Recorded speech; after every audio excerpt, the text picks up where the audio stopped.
wat kunnen jullie verwachten? Ja, dat weet ik zelf wel. Ik zeg nog net helemaal, joh, maar het wordt wel leuk. Dat is een ding wat tegen wordt. Hoe ze ziet benauwd met je in het dorp. Kut dan voor!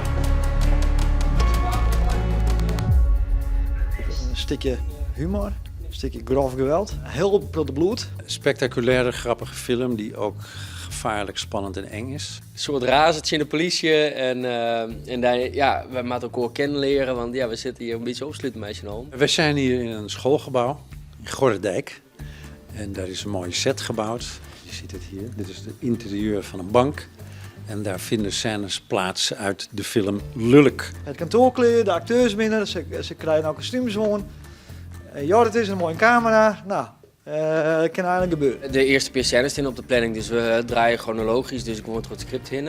Spannend altijd. Eerste draaien is altijd het moeilijkste. Hè? Dan moet je een beetje elkaar vinden en een beetje zoeken. Dan moest even in die rol.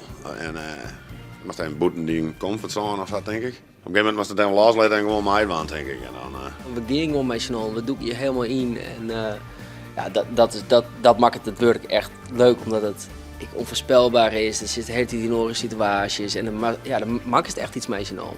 Ja, het leukste is wel om echt helemaal in die rol te kroepen en ja, Machinaal gewoon een mooi verhaal vertellen. En ja, dit wordt een heel spannend verhaal. In oktober, onbier, grutfeest.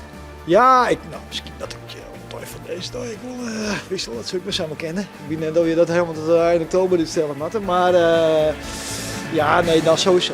En actie!